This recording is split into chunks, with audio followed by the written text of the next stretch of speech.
Hi everyone, my name is Raina Ghazi and today we are going to be with Pat Dower, who is our science consultant who's going to be delivering a webinar for us. If you don't mind letting us know in the questions box or the chat box, whichever one appears for you, that you can hear us, that would be great, and then we can get going. So you'll see a little box and you can just type and let us know you can hear us and then we'll get going. This is always a scary bit. Oh yeah, here we go. Perfect. Thanks, Eleanor. Great. Yeah, brilliant. I'm just going to pass it over to Pat now, and then he's going to begin. If you do have any questions and if you do have any points, please feel free to write in the little chat or question box that you see. Over to you, Pat. Thank you very much, Rainer, and good morning to you all. Thanks very much for joining us. Yes, we'll build in some time at the end to for questions. We might not necessarily be able to answer them as we go along. Try, of course. Yeah, the focus of today's webinar is all about developing differentiation. So looking at the, I've gone too far already. The objectives for this. So we're going to have an introduction, think about what that subject means, differentiation means in science, and we're going to think about very much include how we challenge high achievers and support learners who are making slower progress. So this isn't just about helping the ones who are struggling. It's very much giving maximum benefit to all learners. And the third objective, it is really thinking about how, regardless of ability, the learners can engage with all the science that's going on and take it to a good level, as opposed to excluding any from parts of the science. So inclusion is very much at the center of this. One other thing to say at this point is, as much as possible, I'm trying to make the session interactive. So there's various points on which I'll ask you to respond. You don't have to, but it'd be great if you're able to. You won't have to do lots of typing. There'll be simple responses, but it's really nice to know what you're thinking as well. Okay. Everything all right on that for you, Rainer? Excellent. So I promised activities, and we'll start with one. So first of all, I'm going to ask, how do you feel about differentiation? So on the next slide, there'll be some statements, and some of those statements you'll think, oh yeah, I think that's good differentiation. That's what I like differentiation to look like, or that's what I would like it to look like. Other of the statements you say, no, I don't really agree with that. That's not something I would aim for in an ideal world of trying to do really, really effective differentiation. So I will give you a little bit of time to read the statements. They're labeled A, B, C, so on. So all I need you to do when you've read them all is just type any that you select as you're thinking, yeah, I like those as good things to aspire to. Okay, so there's the statement. So all you need to do is type a string of letters for the ones that you feel are good. So I'll shut up and give you a little bit of thinking time.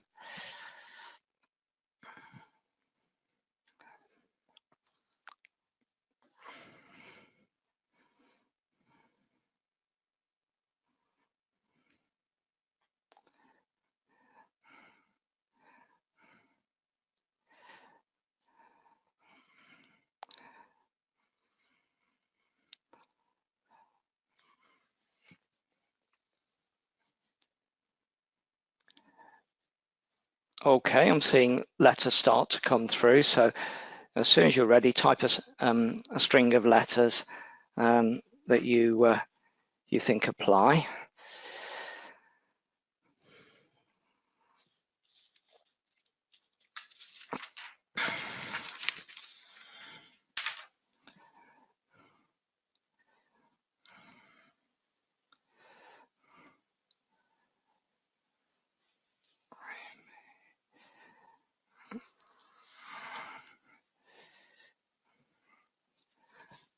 Okay, thank you. Keep going. I'll give a bit longer so I've got a sense of the range.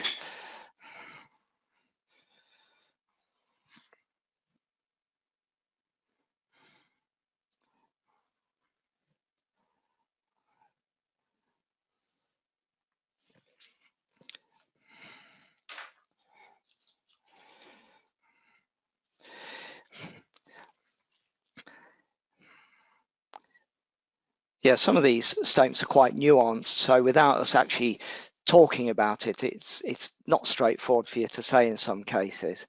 So I could see you not being 100% on some of the statements, but conditionally supportive. Thank you very much. Well, I'll give you just 30 seconds more, and got a good range of answers. Very interesting.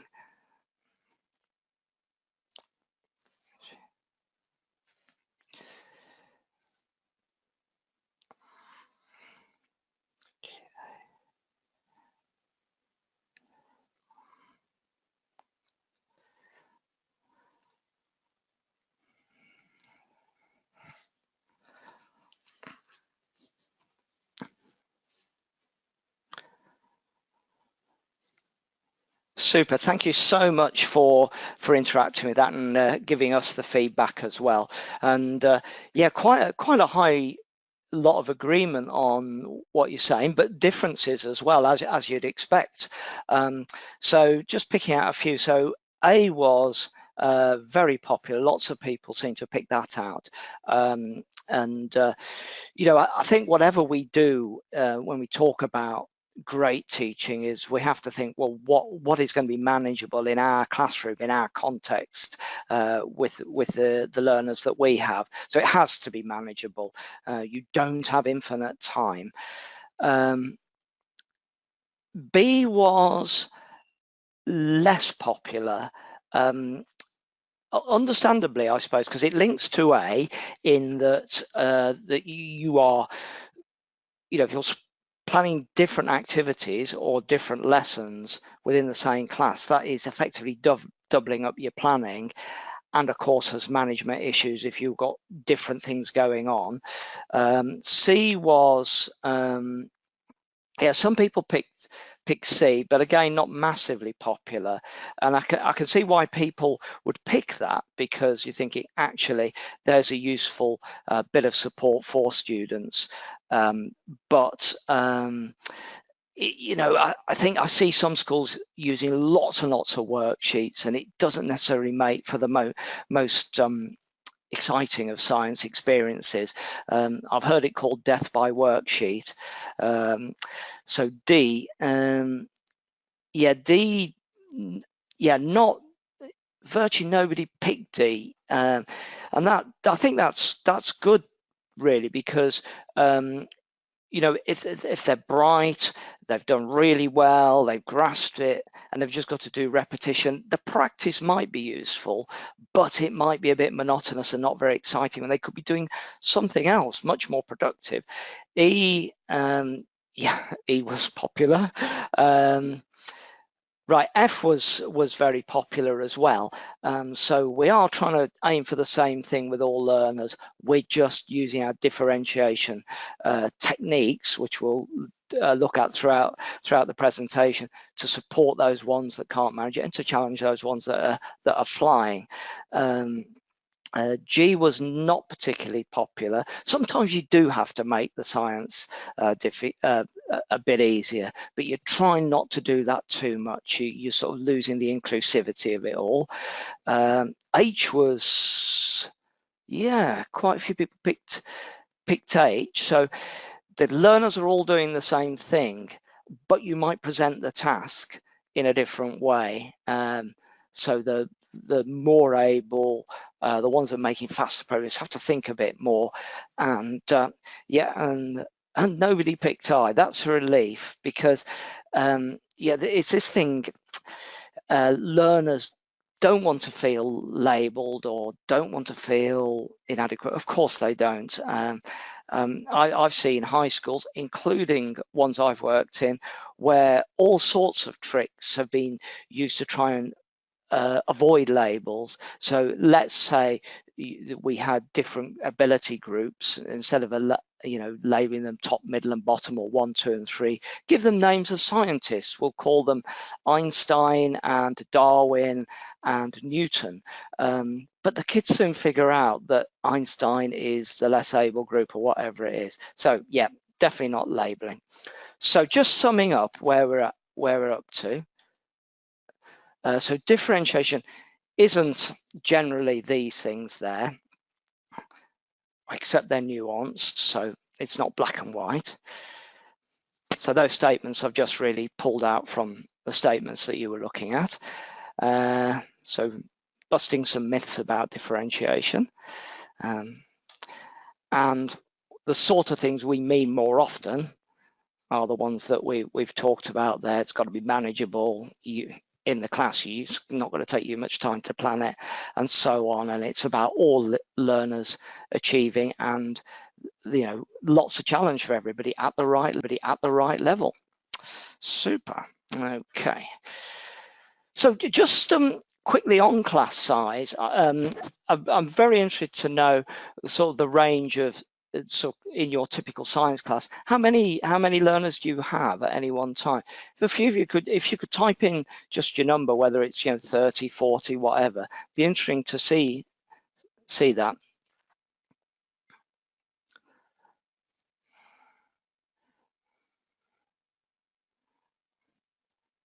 Wow, Rainer, look at the variation. You can't see what people are typing, but yeah, really. Yeah.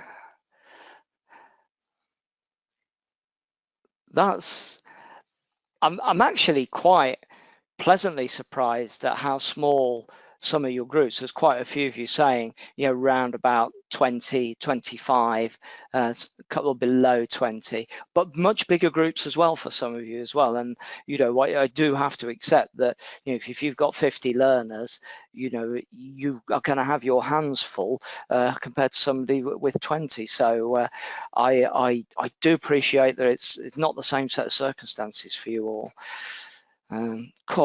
Teaching 50, Bassi, well, that's tough. Okay, so what I'd like to do is think about how you might use your existing resources, whatever you have.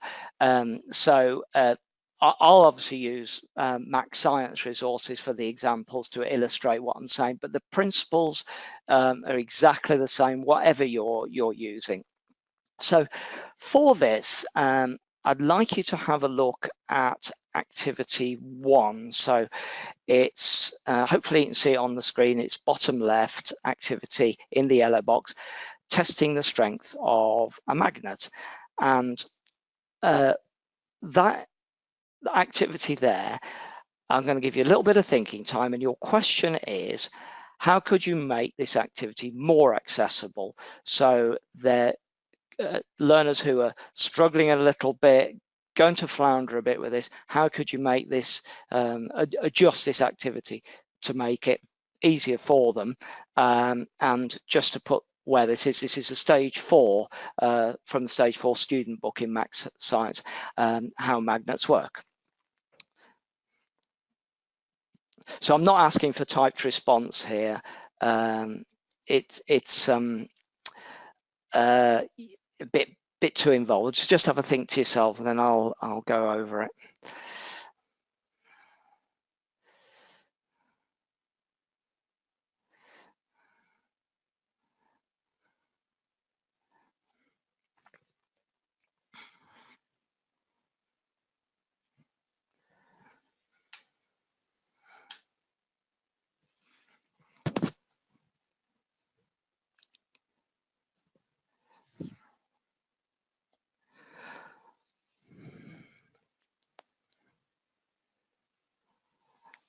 Okay, so I'll put some suggestions on the next slide. Of course, it would have been lovely to use your suggestions, but too much typing in the hour that we've got. So a very real possibility is to restrict the activity, make it more tightly focused. So an example might be in the magnets activity, we were asking the learners to plan how they would test the strength of the magnet. The sort of things that they might come up with is to hold the magnet up. Should have brought a magnet, shouldn't I? And then you have a string of paper clips underneath, and obviously the stronger magnet will be able to hold up a longer chain of paper clips. So the planning aspect could be quite involved. But you might say, actually, I'm not really focusing on planning on this. I do lots of planning elsewhere in my science, and today I'm going to just tell them what to do it very, very briefly, and we'll concentrate more on the magnet. So it's about making your objective and your purpose a little bit more focused. So that would reduce the cognitive demand on the learners. So they're dealing with magnets and dealing with planning. Actually, that's too much at this point. So there's a very, very handy suggestion. Oops, it's a delay on this laptop. So I'm sure you'd feel if you just gave written instructions to students, some would cope with that better than others. So reading the book together as a whole class and discussing what does that word mean, what's it asking us to do, it's helping the language development, and talking is incredibly important and incredibly powerful. So it's not like the class that I once saw where the notice on the wall said a good class is a quiet class. No.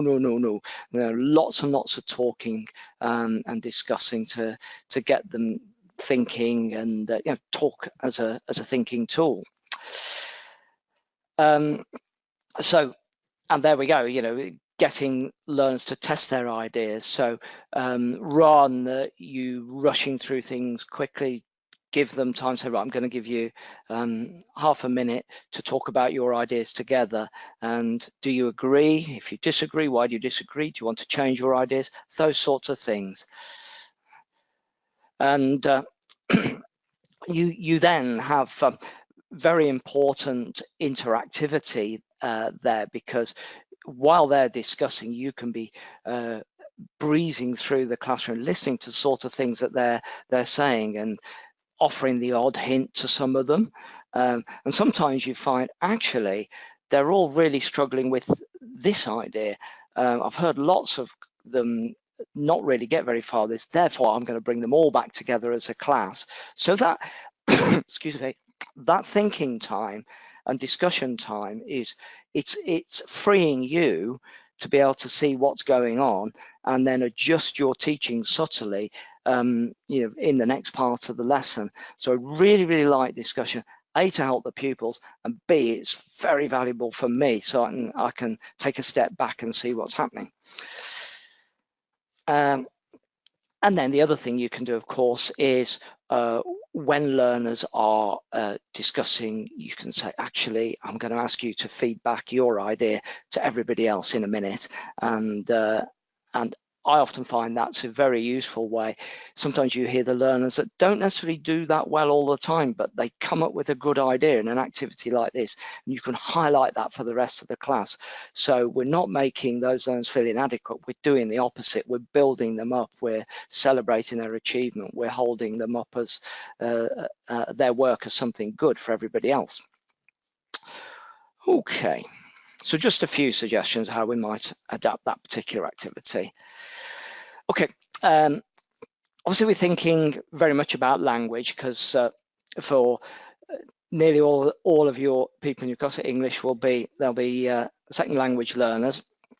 So things that can support their language. So in this particular activity, we might have a template, and you can see that we might be asking students to write on there, but an alternative would be actually write some of the adjectives, so the choice words in hard, soft, runny, write each of those onto separate bits of paper, maybe several times for each, and then they can move those bits of paper around the template, and they can change their minds after they've discussed, and it's not as committing as having to write on the sheet. What you might do is display a template like that and not give them any words at all. Let them come up with the words hard, soft and runny. Or you might give them a whole long list of words with distractors in there that you really don't want them to choose. Or some you might just give a choice of that. So the template could be displayed for everybody, and then different groups, different tables might get some hint words, might not, or might get a long group of hint words. A little bit of extra preparation, but very manageable. So that one is from the stage 2 in Max Science. Now, just occasionally, you might decide to sidestep the language because the English could be a bit of a barrier at that point to the science. So you might make a judgment call. Now, in this one, what the learners are doing are looking at different habitats. And habitats could involve some very specific language. So the name of a place, like a pond, a bush, a shaded area, a stream. So they might not have learned those words yet, and certainly with the names of plants and animals, they might not know those in English. So in this case, the suggestion is actually do it in your own language first if you don't know the English, but then of course Max Science is very much about developing the language. So if you choose to do it in the native language first, then what you would then do is then go through it again, do the task in English as well. So you've done both. You've got the science, and then you've strengthened the English. So we're only sidestepping the language briefly, and then we're coming back to it. That was stage 2 as well. Yes, I made the point in the slide earlier about that commitment to writing it can be quite difficult, particularly the learners at early stages in their English. So cards that they have got words on, talking, sorting exercises, pictures that they label, pictures that they talk about. They're all sorts of activities, sort of taking the heat out of the activity. So they are developing their language, but they're not held back by the language. So talking a little bit more about additional resources. So you saw this one a couple of slides ago. So this is actually from the Max Science workbook. So it's one of the options that's available with Max Science. So it accompanies the student book and matches it closely, but it's also designed that you could use the workbooks completely independently of the student books. Obviously your teaching would need to follow a similar plan, but they can be used independently.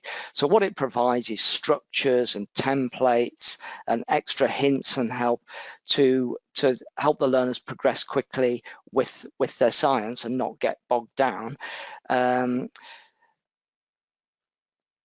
I think there's anything else I wanted to say on that. Yeah, so I talked about how you may or may not give the adjectives to the students. You might make it more open-handed.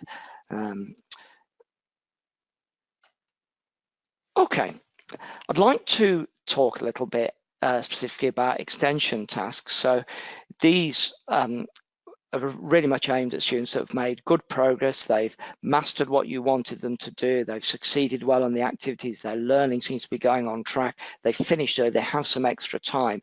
Fantastic. So it's not what we say, just repeating pointless repetition. It's doing something a bit more challenging, hopefully exciting and interesting. So in this example, they've been looking at different shoes and the friction of the shoes on different surfaces. You can see them sliding the shoes on the ramp, and they lift the ramp up, and eventually the shoe will start to slip. When you do this activity, what you can't see is there's a weight in the shoe. If you don't put a weight in the shoe, you find that nearly all shoes will grip with the ramp getting close to vertical, but with a weight in it'll start to slip. So the teacher's pack will guide you on how to make the activity work. But the extension activity, which I hope you can see in the bottom right in the green box, is asking the students to look at a bicycle and think about friction, where it would be useful, where it wouldn't be useful. So it is pretty challenging because it's a new context. So they've been doing shoes and now they're doing bicycles. So there's one leap. And then we're making the science more challenging as well, because we're thinking actually friction could be a good thing on a bicycle. So the grip of the tires on the surface, so you're not sliding everywhere. Friction in the brakes for when you want to slow down. But friction is not necessarily useful all the time. So you don't want friction in the mechanism of the pedals and the bearings of the wheels. You want that to have as little friction as possible. So certainly lots of challenge in just 3 lines of activity. Okay, another possibility is to look at how you could use an existing task that you're going to do, but just present the task in a slightly different way depending on the needs of the learners. So I use the term reframing. So have a quick look down the page from the book. So they've done an investigation on shadows, and now the task is they're going to evaluate what they've done, and you'll see some prompts in the red extension box.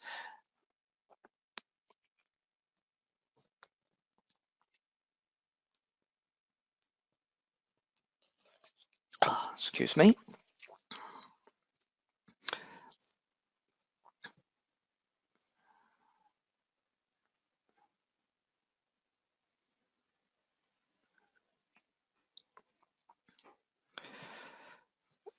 Okay, so what could you do with that task? So in the next slide, there's a few suggestions of how you might adjust the task. Some of them will be reducing challenge, and some of them will increase the challenge. So this is a stage 5 activity on shadows. So there are a few things you might do. So imagine if we were doing this as a card sort, things that you think that would make it more challenging, let's move those over to the left, and things to make it less challenging, same task, so less challenging, move those over to the right.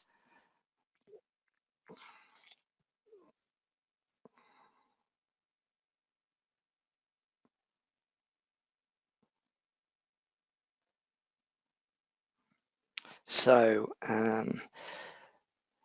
so giving that discussion time, that makes it easier. They've got a chance to think about it and get their ideas from others, so that reduces the challenge a bit. Simple prompt questions. Okay, so we're not giving them an open-ended task. And those evaluation questions were quite detailed in the extension box.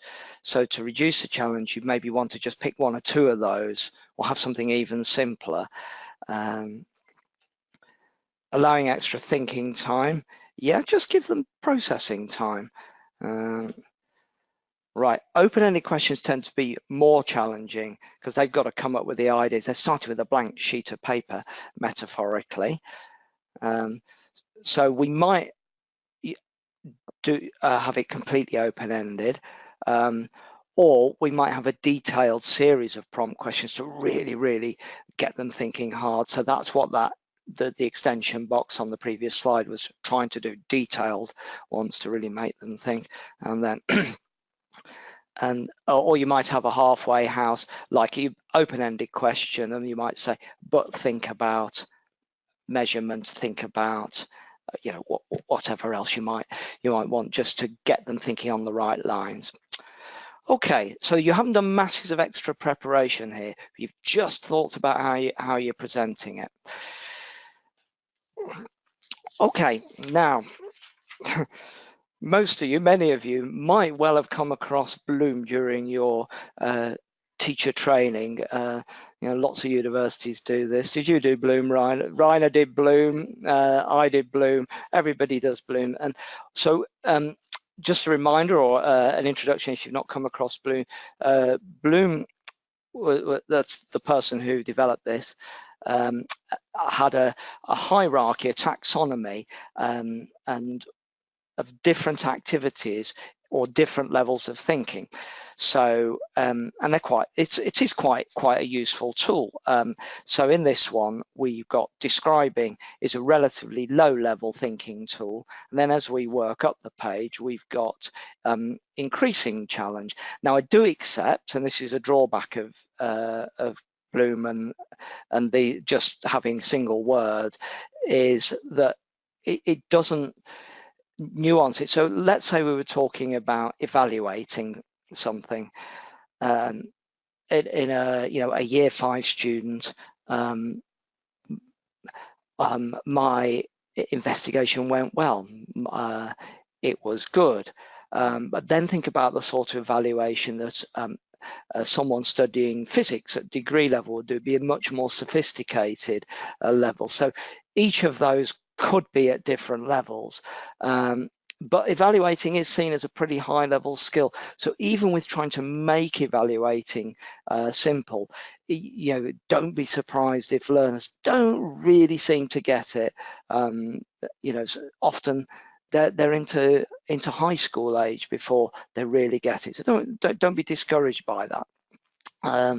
There's in some modern interpretations of Bloom, you see synthesizing moved above evaluating. So this would be where they're taking seemingly unconnected bits of knowledge from different parts of the curriculum, different ideas, and then they're bringing those together and making the links, and then creating some new thoughts and ideas, or using all of that combined information together. And that's a pretty high level skill set, and see why people would put that really high. That's the sort of thing you see university students, you see 16-year-olds. 16-year-olds don't necessarily do that a great deal, can come quite late in the learning journey. So that's all very well and very theoretical. So how does that actually help us, as teachers with our 50 learners in some cases? So first of all, when you have using any resources at all, if they've been well designed, they will have been designed with Bloom in mind, with that sort of hierarchy of thinking. So what we're doing here is separating out the level of thinking of the science concept, or the difficulty of the science concept, and the level of thinking of the process. So we're dealing with the concept. Are we describing it, or are we analyzing it, or are we doing a synthesis activity with it? So you can see how the thinking level can be separated from the science concept. So hopefully your resources have been really well designed, so then they're not asking too high a level of thinking. Just mentioning on that, so Max Science definitely follows those rules. So if you were to pick up Max Science Stage 1, you'd see lots of tasks that require learners to describe, as opposed to do those higher level skills. And gradually, as you go up through the stages, you'll see more and more high level thinking skills built in. It's not that description disappears, but what you want to do is gradually move away from description and alter the balance. So there's more explaining and then more applying, and so on and so forth. So in terms of the questions, in our day-to-day teaching, Bloom is actually pretty useful for us helping get the right sort of questions that are going to work in our class and work with different learners. So if we're studying habitats, we might ask a fairly straightforward one. That would be describing what kinds of living things are in the habitat. Oh, there's plants, there's trees, there's big hairy animals, there's and so on and so forth. So that's for describing. Explain why the habitats are lots of different things. So you can see now different level of challenge altogether now. So why is the habitat lots of different things? Oh, well, actually, there's bits of it are warmer. That bit of the habitat is much damper. Some living things really like living where there's more water, and here it's shaded, and that will be important to some. So there's lots of different aspects to this habitat. So lots of different things can find a place where they, so you can see it can be, you know, the explaining is a lot more challenging. Why are there different numbers of living things in the habitat? So now it's, you know, we're analysing it at an even deeper level. Okay, well, we're thinking of the food chain. So there's lots of plant material, and you know, if you had too many herbivores, they would soon eat themselves out of their food source, and they would die. The plants would die. You know, getting into those sorts of things. So same topic, habitat, but very, very different levels of questions.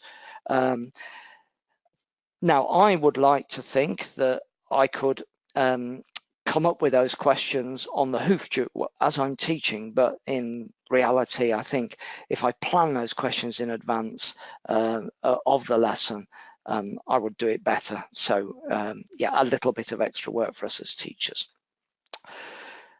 Okay, just check on the time, not too bad. Are you happy? Yeah, Ryan is happy, that's good.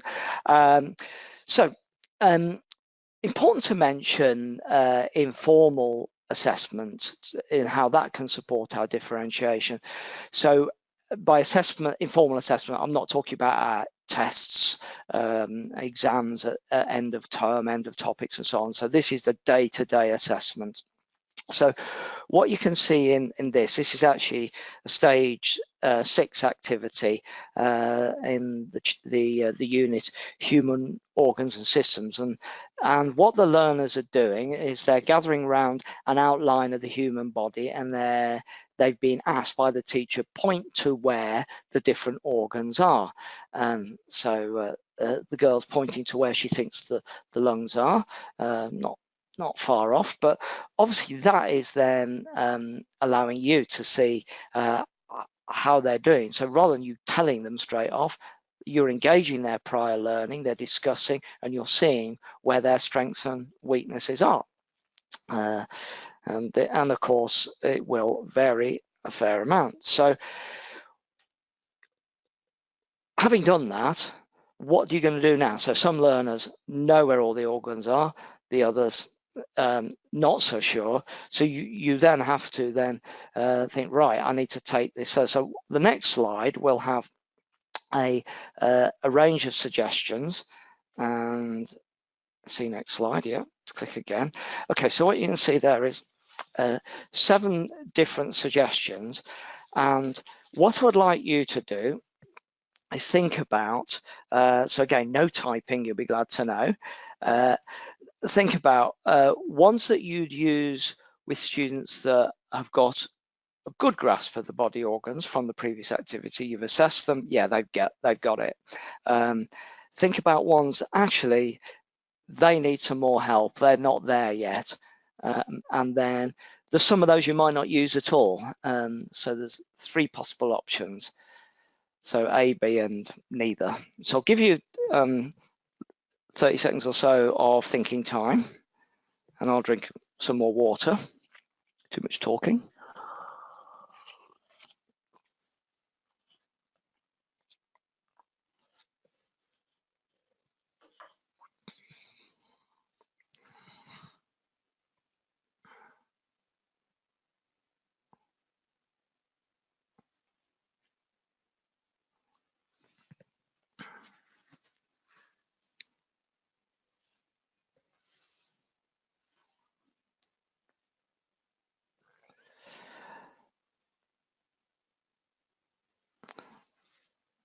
Okay, apologies if you've not had time to really unpick all of those, but just try and keep to time. So I've color coded them. So the ones in brown, those would tend to be the ones that you'd be likely to pick out for the learners that have got it. They're good on their body organs, names and locations. So they're going to make a puzzle for others to play. You could give them a spot the mistake activity. They know it, hopefully, so they'll spot the mistakes. Green ones will be those extra activities. So while the ones who've got it are making their puzzle or doing the spot the mistake, the others can be then looking at the pictures in the book and pointing to the different organs, talking about them, saying the names. In the textbook, the page before, you could see the model body, and so you could give them the model and take it apart and feel it and touch it and put it back together again. Or you could give them cutouts of the organs to move around, combine it with the book, so that the learners are doing different things there. Now in black, I put the ones that you'd be less likely to do. The one at the bottom, learners find out about some additional organs. That actually mightn't be a bad thing, you know, for kids that have already got it, and that if they're really interested, they might think, actually, I do want to know about the appendix, and what about the colon, and so on and so forth. So they might enjoy that. I suppose there is the danger that some of them might just see it as extra work, and especially older kids, they do get more cynical. So that's why I put that in black, but it's not necessarily a definite right no. Okay, and the learners move straight on to the next section of the book. I put that in black because this could be quite problematic for you.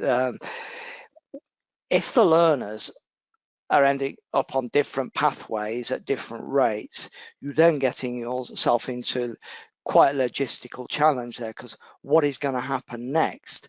The learners some learners have moved on.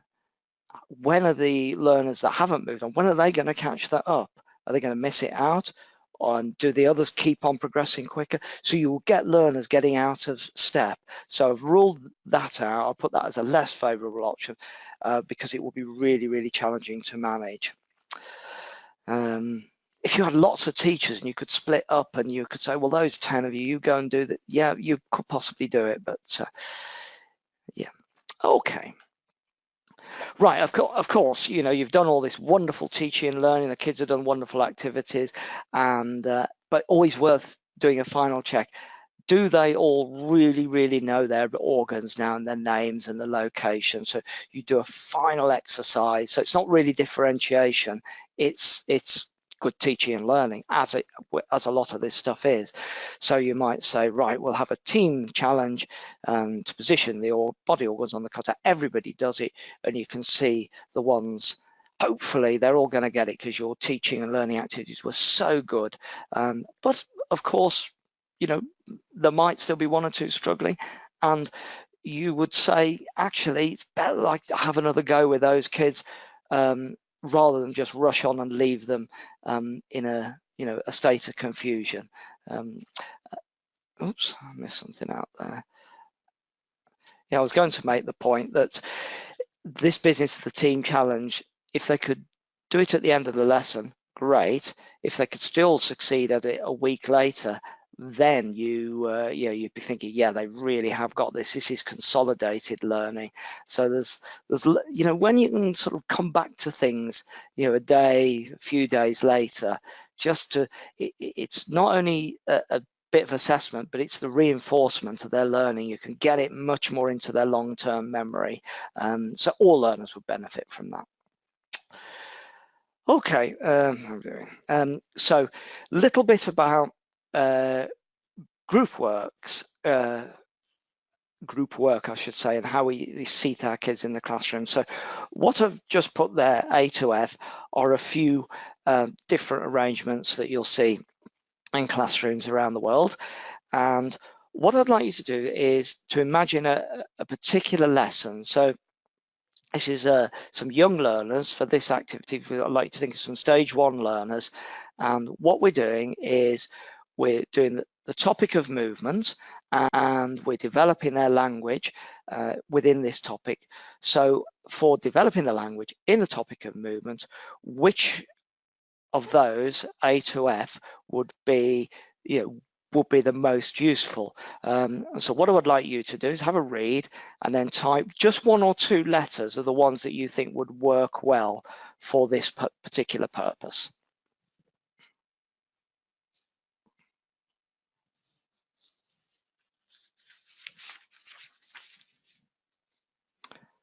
Right, oh, it does scroll, yeah.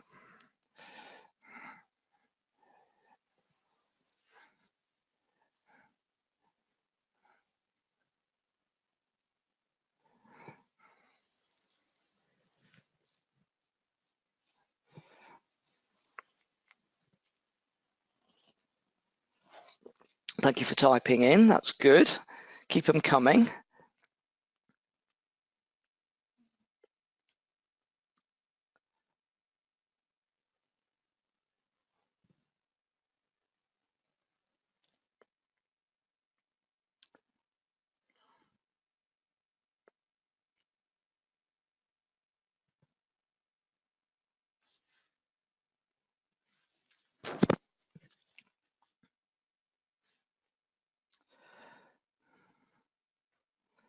Thank you very much. It's one of the challenging things on a webinar. We can't really talk about it, and we can't argue about it. I love arguing, but no, that's really good and quite a variation. And I think that reflects, to a degree, you know, we're all teaching in different circumstances, and the needs of our learners are not all the same. And you know, even your colleague in the classroom next door to you might have a very different situation to you. So I think that explains why we've got so much variation. So again, like with many of these things, you know, there's a real skill for you as a teacher to make the judgments to make it work properly. So some of you picked out A, and B, yeah, one part, yeah. Some picked out B, so friendship groups. C, yeah, nobody picked up C yet. No. So yeah, this individual sitting individually is missing out the whole talking and language development. So I'm glad nobody picked C. That's a relief. Yeah, D. Yeah, some people picked out D. Not massively popular. E wasn't particularly popular. I suppose you can have that talking. At least they're in pairs, but they're obviously interacting with a smaller number of people. And then that thing about making it towards the teacher, you know, trying to encourage through the Max Science is a more learner-centered way of working. So sitting around tables, yeah, lots of A's. So with the randomly mixed is good.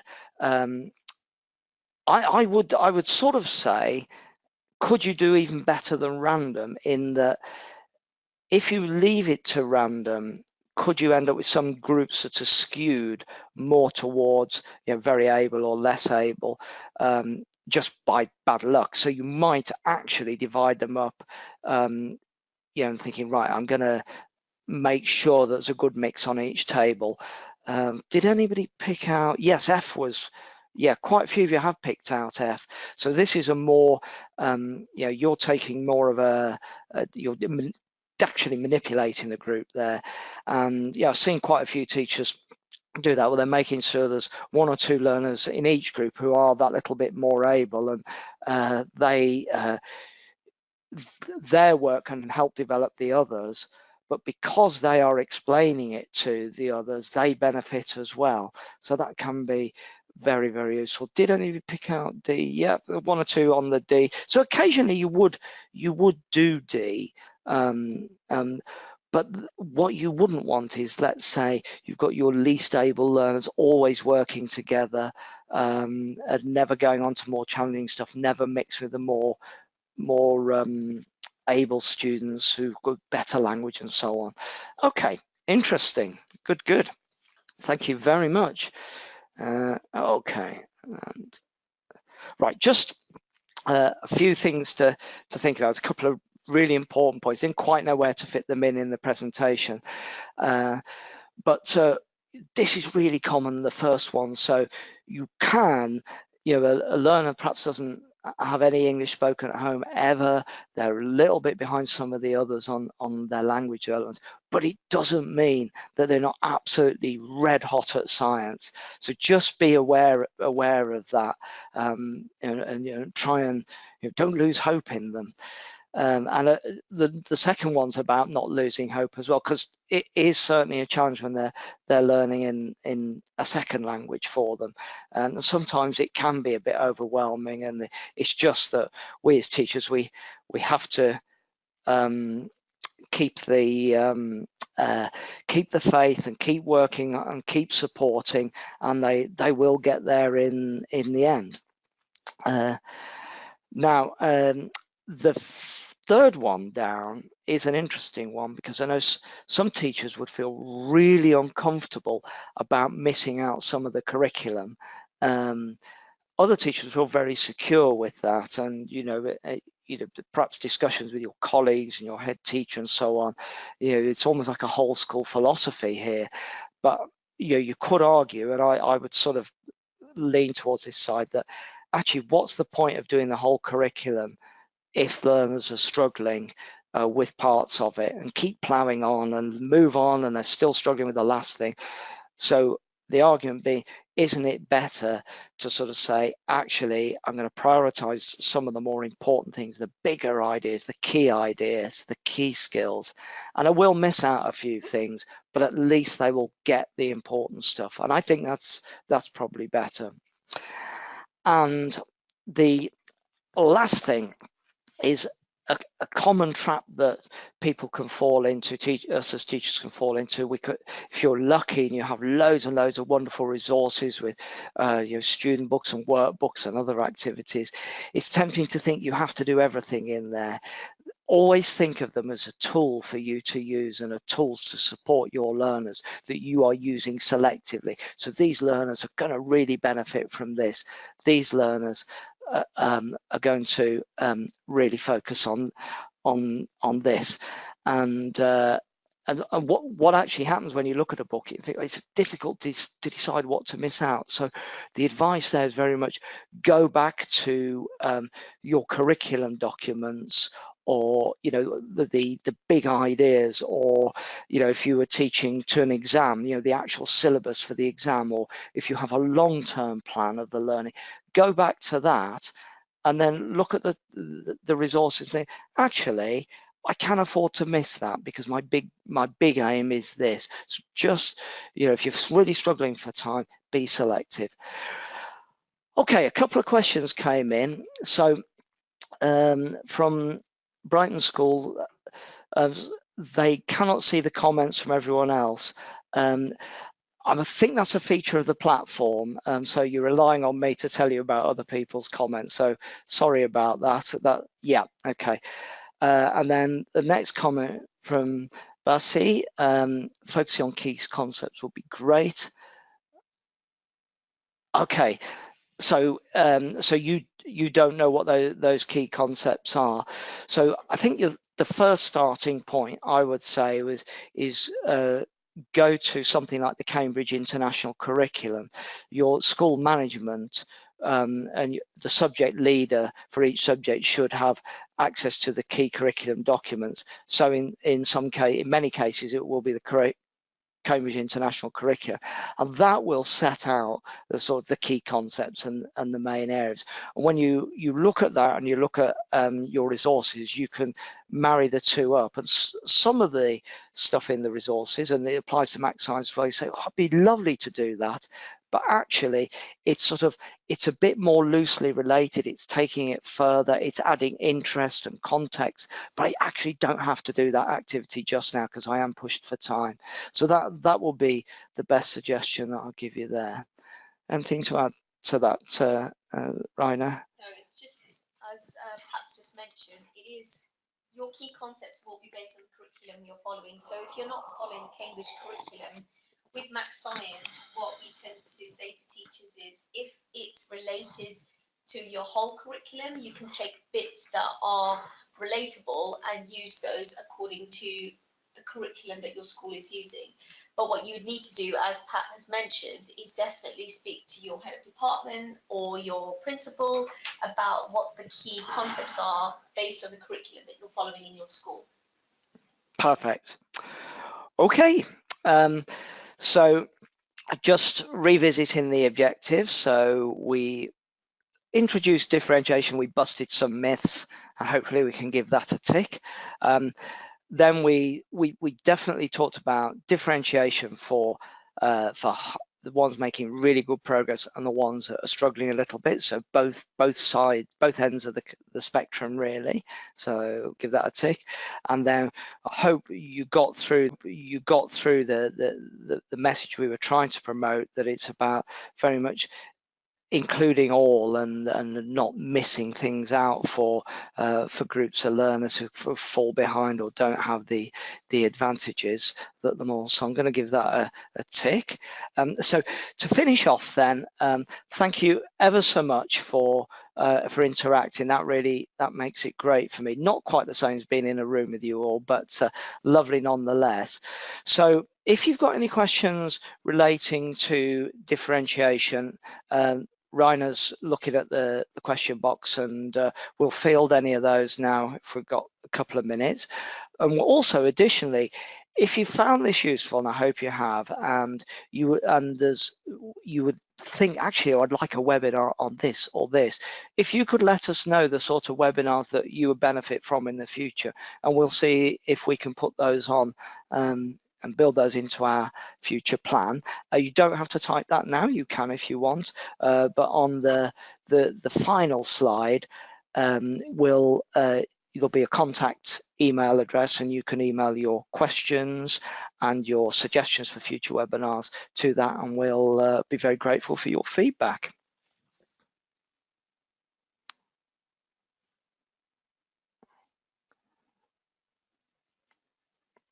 We're just looking at the questions box at the moment. So Bassie's just written, assessment would be great because teaching is more effective if we can improve our assessment practice and how those can be in line with requirements from the department.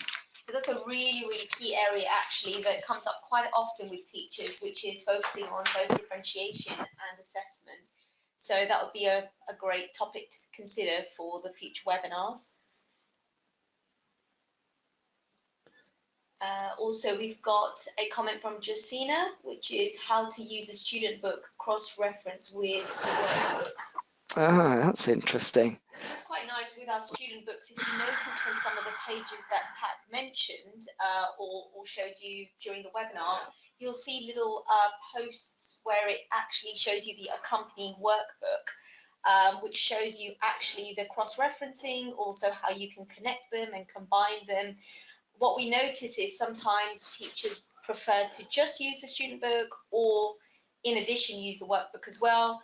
So we like to think about it in a variety of ways, how you could use the components of maths science, but we definitely have the cross-referencing in the student book and how the workbook is used with that as well. Yes, you got both. It should be pretty obvious. So the teacher resource pack as well gives you more background. Actually, this comes back to something that Bassi said about not feeling comfortable. What are the key ideas? The teacher resource pack goes into the science a lot more in terms of why we're learning it, where it fits into the learning of science as a subject. So that's really, really useful guidance when you're trying to think, where do I need to focus my efforts and energy? So that, yeah, there's a background of the science and then all about the pedagogy and the teaching of it. So that's a really useful resource, particularly if science isn't your specialist area and you feel you need extra guidance. So Arshia's asked if the journals are helpful. which is one of our components with Max Science. Yeah, so they're primarily designed to build that link with home. So the journals, you don't have to use it this way, but that's how they're sort of designed. So it's a dialogue between the parent and the learner at home, and some activities for them to do, very much to support what is done in the classroom. Just like the other components of Max Science, if you don't have to have the student books and have to be following Max Science exactly as it is to make the journals useful, they're a standalone resource. They do match, but you can use them independently. Oh, Sang has asked, can you receive the PowerPoint file for the webinar? So we don't tend to provide the PowerPoint itself, but what we do is we have a recording of the webinar, and then we upload this to our Macmillan Education International Curriculum YouTube page, which has all of our past webinars for both, well, all of our 3 key areas, which is maths, science, and literacy. So within a few days, you will see an upload of this particular webinar, and you'll be able to view past webinars as well. And can, as well as seeing me, do they see the slides, the information on the slides in? Oh, right. So you can view it all. Okay. Lovely. Okay. Perfect. In terms of the link for the webinars, once it has been uploaded onto YouTube, you can simply either email myself. At the end of the webinar, you will see my contact details. So in a few days, if you'd like the link to anything or the CPD certificates, they're not automatically generated, so please do email me, and then within a few days, I will be able to send both the links, the CPD certificates, and answer any questions you have that we can help you with. Brilliant. Great. So we'll probably leave it there for now. Thank you so much to Pat for a really informative webinar. I think based on the feedback we've received, it's been really useful for you. Hopefully we will be able to incorporate assessment into our future webinars. That's a good idea. Science webinars will be in the new year, so please watch out for those. We will be sending out links to those once we have dates arranged for those as well. We do have a maths webinar tomorrow, focusing on Singapore maths, so feel free to join that as well. If you need the link, please do email us as well. Yeah. Just one last thing. I'm sorry, I realised that we ignored Dina's question about asking for a year 1 specific webinar. We hadn't thought about going into more detail for each year group, but thank you very much for that suggestion, and yeah, we'll see what's possible. Thank you.